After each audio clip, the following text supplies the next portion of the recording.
Welcome to Sinister Stories, where the shadows hold more than just secrets. If you're a fan of the dark and the twisted, you're in the right place. Tonight, we dive into a tale that will send chills down your spine. Before we begin, make sure to hit that like button and subscribe if you haven't already, so you don't miss a single spine-tingling story.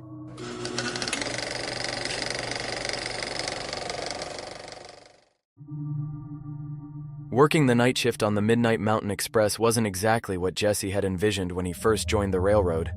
But with a sick mother to care for and no other steady income, the job paid well enough to keep food on the table. The route was a peculiar one, a 2-day journey starting in Kansas, cutting through the endless plains, and winding into the Rocky Mountains. Jesse's job was simple: oversee passenger safety, maintain order, and enforce the rules. The rules.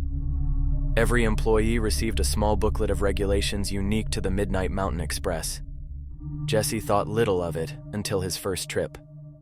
The book warned against seemingly ridiculous things, such as, do not look directly at any wildlife that approaches the train after dusk. If the train stops unexpectedly between 2 a.m. and 3 a.m., do not leave your assigned position. Under no circumstances should passengers be allowed into the conductor's cabin. If you see a reflection in the windows that doesn't match what's inside the train, do not acknowledge it. Tonight was his 6th run, and while nothing outright horrifying had happened on his previous trips, the Midnight Mountain Express still had a way of unsettling him. He chalked it up to the train's eerie isolation. Once the train reached the mountains, the only signs of life were scattered elk, deer, and the occasional predatory shadow flitting between the trees. The train was fully booked, with 35 passengers in total. Families, couples, and solo adventurers were scattered among the compartments. Each passenger had their own private sleeper room, complete with a narrow bed, small desk, and a window that opened to the great expanse of wilderness. Dinner had just finished in the dining car. The staff were cleaning up, and Jesse stood in the hallway, watching as the passengers retreated to their rooms. Most were friendly, exchanging polite nods or smiles, but one man, a wiry, pale figure with an almost reptilian intensity in his eyes, brushed past Jesse without a word. Jesse suppressed a shiver and made a mental note of the man's compartment number, room 14. The night rolled in like a velvet curtain, and the train's rhythmic clatter filled the air. Jesse made his rounds, checking on the passengers and ensuring the staff were settling in for the night. Around 11 p.m., he stopped by the lounge car, where a few passengers were gathered, sipping drinks and chatting quietly. "That's not a bear," one older woman whispered, pressing her face close to the window. Her husband pulled her back with a chuckle. "It's just your imagination, Lydia," he said. "Probably just a tree moving in the wind." Jesse approached. "Everything okay here?" The woman turned to him, her face pale. "I thought I saw something," she said. "Something big. It was moving alongside the train." Jesse glanced out the window. The moonlight illuminated a stretch of dense forest, but the train was moving too fast to make out much detail. "Probably a shadow," he said reassuringly. "Try not to stare too long. Sometimes the motion can play tricks on your eyes." As the passengers filed back to their rooms, Jesse felt the hair on his neck stand on end. Something was moving outside. A flash of brown fur taller than the trees, followed by a silhouette too large to be anything familiar. It kept pace with the train for a moment, then vanished into the darkness. Jesse stepped back from the window, his heart hammering. Jesse's nerves were already frayed when he passed by room 14 again. The strange man was still awake. Through the narrow window in the door, Jesse saw him standing in the center of the room, his head tilted back at an unnatural angle. His lips moved as though whispering to someone or something invisible. Jesse tapped on the door. "Everything okay in there?" The man turned abruptly, his movements jerky, almost mechanical. His eyes glowed faintly in the dim light, but when he blinked, they returned to normal. He smiled, showing too many teeth. "Fine, just fine." Jesse nodded and moved on, but the image of the man's glowing eyes stuck with him. At precisely 2:37 a.m., the train came to an unexpected halt. The jolt startled Jesse awake from his seat in the staff car. The emergency lights flickered, casting eerie red shadows across the walls. He grabbed his flashlight and radio, hurrying to the conductor's cabin. "Why are we stopped?" he asked over the crackling static. "No idea," the conductor replied. "Everything looks fine on the control panel. Must be a sensor issue." Jesse felt his stomach twist. The rules. Rule 2. If the train stops unexpectedly between 2 a.m. and 3 a.m., do not leave your assigned position. He stayed put, resisting the urge to step out onto the tracks. Through the window, he caught glimpses of movement, shapes gliding silently through the trees. At one point, a figure passed close enough to the train that Jesse saw it clearly. A hulking, fur-covered creature with glowing red eyes. Its breath fogged up the glass, and its gaze locked with Jesse's before it vanished into the woods. The train lurched forward moments later, as though nothing had happened. By morning, the passengers were buzzing with rumors. Some claimed they had seen a creature outside, while others spoke of strange reflections in the windows or hearing faint whispers in their rooms. Jesse tried to maintain calm, but his mind kept drifting back to room 14 and the passenger with the unnerving grin.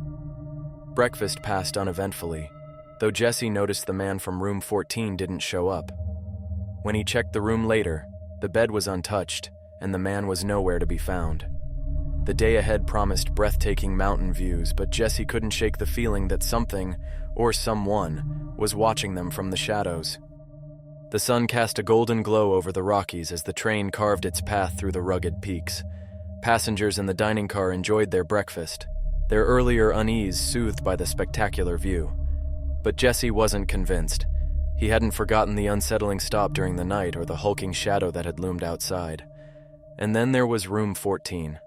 Jesse had searched the entire train for the strange man, but found no trace. He radioed the conductor, who brushed it off. "Probably just someone stretching their legs." "People love to overthink things on these trips," he said dismissively. But the bed was untouched. The suitcase Jesse had seen on the luggage rack the night before was gone. It didn't make sense. Around noon, the train slowed as it passed a narrow ridge. Here, the mountains seemed to fold in on themselves, with jagged cliffs on one side and an endless drop on the other. Jesse was in the lounge car when the whispers started. At first, he thought it was the wind whistling through a cracked window. But as he strained to listen, he realized it wasn't random. Words, faint but discernible, seemed to drift through the air. He glanced at the other passengers, but no one seemed to notice. "He's here." Jesse's stomach flipped. He turned toward the window, scanning the mountainside. Snow-capped trees blurred past, but then he saw it. A figure, cloaked in white, standing motionless among the evergreens. The whispers grew louder, more insistent. "Don't let him in." The figure raised an arm, pointing directly at the train. Jesse blinked, and it was gone. After lunch, the passengers were encouraged to relax in their rooms or the observation car, which provided panoramic views of the mountains. Jesse made his rounds, trying to reassure everyone that the trip was going smoothly. In room 8, a family of 3 chatted excitedly about spotting a mountain lion. The father grinned. "First time seeing one in the wild. This trip's already worth it." In room 22, an elderly woman knelt beside her bed, praying softly. When Jesse knocked, she whispered, "The mountains are old, young man. Older than you know. Be careful." But it was in room 18 that Jesse found something truly unsettling. A young woman sat cross-legged on her bed, staring blankly at the wall. Her lips moved, but no sound came out. "Miss, are you okay?" Jesse asked, stepping inside. She didn't respond. Her gaze remained fixed, unblinking. Then she raised her hand and pointed to the window. Jesse followed her gesture, expecting to see wildlife or more mountains. Instead, he saw himself, reflected in the glass, only his reflection wasn't right. It stood motionless, even as Jesse turned his head. Its eyes were black, endless voids that seemed to pull him in. He staggered back, his heart pounding. The woman's lips finally moved. "They're watching," she whispered. By the time evening fell, the atmosphere on the train had shifted. Passengers whispered among themselves, exchanging stories of strange sights and sounds. Jesse tried to stay calm, but unease rippled through the staff as well. One of the servers swore he'd seen a shadow dart across the dining car, while another claimed the cutlery in the kitchen had rearranged itself. Dinner was a quiet affair. The staff served roasted chicken and mashed potatoes, but few passengers ate with enthusiasm. Outside, the sun dipped below the horizon, painting the sky in fiery hues. Jesse was standing near the rear of the train when the first scream rang out. It came from the dining car. Jesse sprinted through the narrow halls, pushing past confused passengers. When he arrived, he saw a group of people crowded around one of the windows, their faces pale. "It was right there," a woman cried. "What did you see?" Jesse asked, forcing his way to the front. The woman pointed out the window. A creature. It was huge, bigger than a bear with glowing eyes. It was running alongside the train. Jesse glanced outside, but the only thing he could see was darkness. "Probably just a trick of the light," he said, though his voice lacked conviction. Then the train jolted. As the train settled, Jesse's radio crackled to life. "We've got a problem," the conductor's voice came through, strained and panicked. "Passenger in room 14. He's back." Jesse froze. "What do you mean back? I checked, he wasn't there." "Well, he is now, and something's not right." Jesse rushed toward the front of the train, his mind racing. When he reached room 14, the door was ajar. The light inside flickered, casting strange shadows. The man was standing in the center of the room again, his back to Jesse. He was muttering something, words that sounded ancient and guttural, like they didn't belong in any human language. "Sir," Jesse said, his voice firm, "you need to return to your seat." The man turned slowly, his head moving unnaturally. His eyes weren't human anymore. They glowed faintly, like embers in a dying fire. "I never left," he said, his voice layered, as though multiple people were speaking at once. "This train is mine now." The light above them shattered, plunging the room into darkness. Jesse stumbled back, his pulse thundering in his ears. The broken light flickered faintly, casting distorted shadows across the walls. The man in room 14 stood unnervingly still, his glowing eyes locked on Jesse. "You don't belong here," the man growled, his voice carrying a deep, otherworldly resonance.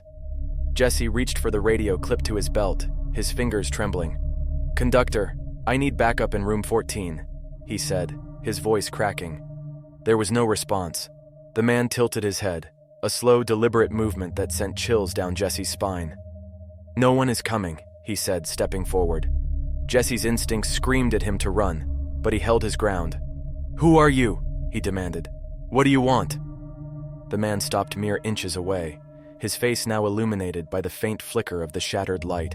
His skin seemed to ripple, as though something beneath was struggling to break free.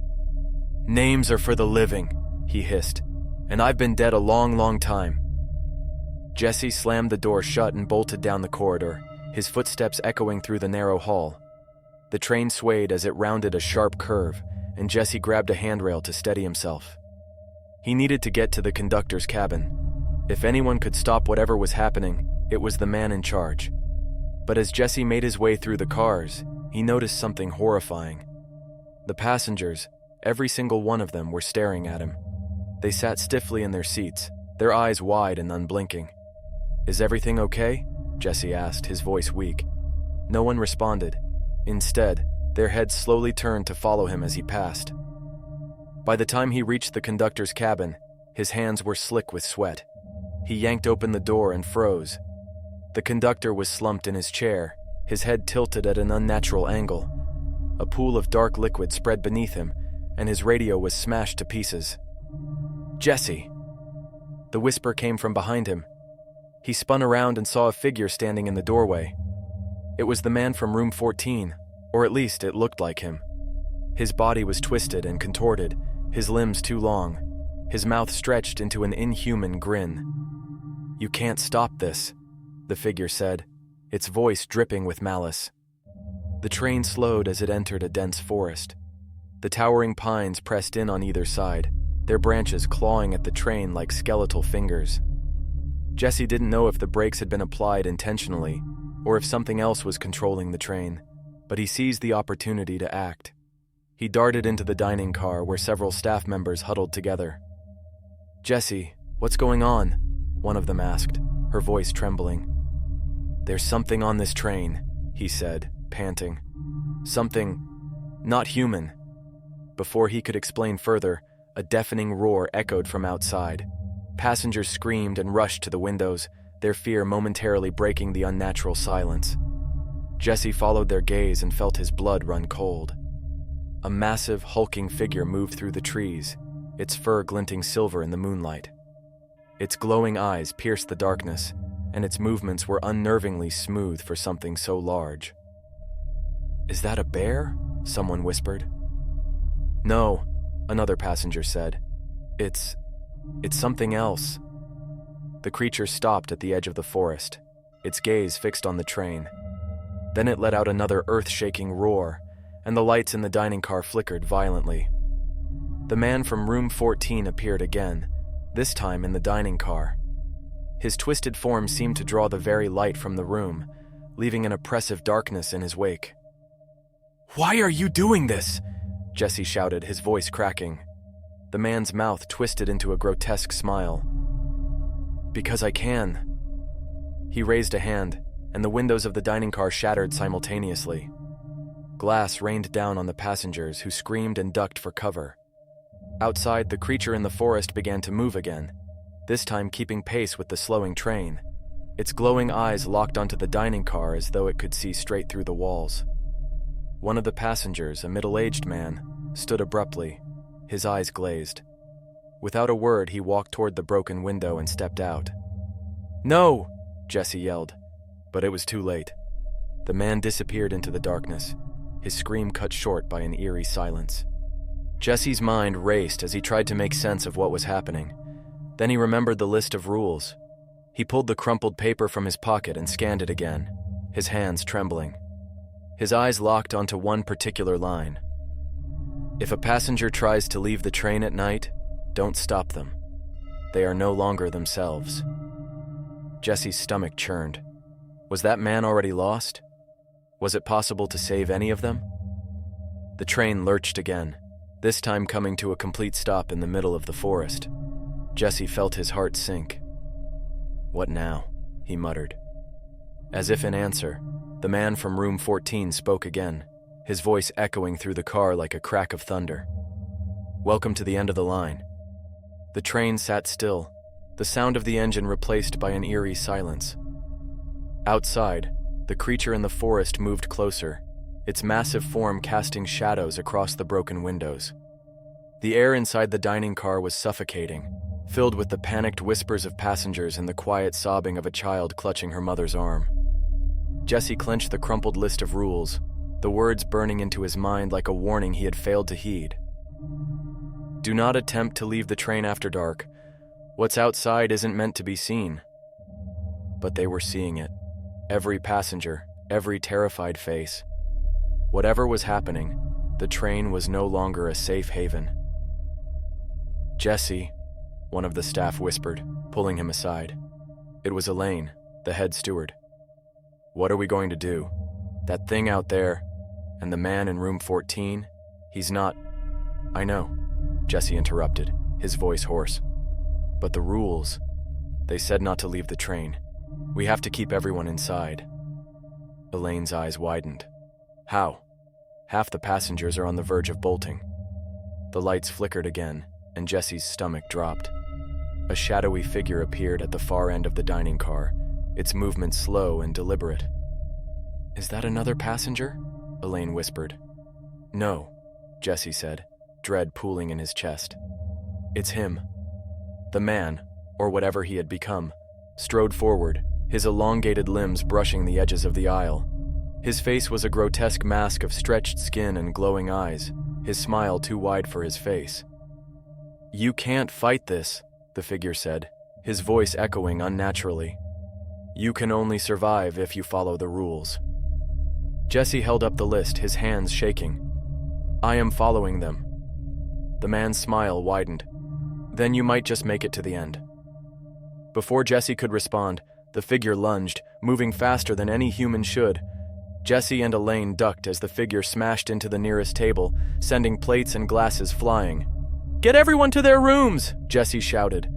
Elaine hesitated for only a second before springing into action, shouting orders to the staff. The passengers scrambled, their fear turning into frantic energy as they retreated to their cabins. Jesse ran toward the front of the train, his boots pounding against the metal floor. Outside, the forest seemed alive, the trees shifting and swaying as though they had a will of their own. The creature prowled alongside the train, its glowing eyes fixed on him. As he entered the next car, he found himself face to face with another horrifying sight. The passengers who had been staring blankly earlier were now standing in the aisles, their heads tilted at unnatural angles. Their eyes glowed faintly, just like the man from room 14. "Not you too," Jesse muttered, backing away. The passengers moved in unison, their stiff limbs creaking as they took slow, deliberate steps toward him. Jesse ducked into a maintenance closet and slammed the door shut, his breath coming in short, ragged gasps. He pulled out the list again, desperate for guidance. If a passenger becomes possessed, do not engage. Avoid eye contact and retreat to the staff quarters. He cursed under his breath. The rules made survival sound simple, but the reality was far from it. The possessed passengers were blocking his path to the staff quarters, and he had no way to reach them without confrontation. A loud bang on the door made him jump. The handle rattled violently, followed by a guttural growl that didn't sound human. "Jesse!" The voice was sing-song, mocking. He held his breath, hoping whoever, or whatever it was, would move on. But the banging grew louder, more insistent. Just when Jesse thought the door would give way, the train jolted forward. The sudden movement threw him off balance, and he hit the wall hard. The banging stopped. Silence fell, broken only by the faint hum of the engine. Jesse peeked out of the closet, his heart pounding. The possessed passengers were gone, their absence more unsettling than their presence. He made his way cautiously to the conductor's cabin, his every step echoing ominously in the empty car. When he reached the cabin, he found something he didn't expect. The controls were moving on their own, the levers and buttons shifting as though guided by an invisible hand. The train was moving again, but Jesse wasn't sure who or what was driving it. As darkness fell, the train entered a vast, open valley. The moon cast an eerie glow over the landscape, illuminating the strange shapes that darted through the trees. The creature from the forest was gone, but Jesse knew better than to think they were safe.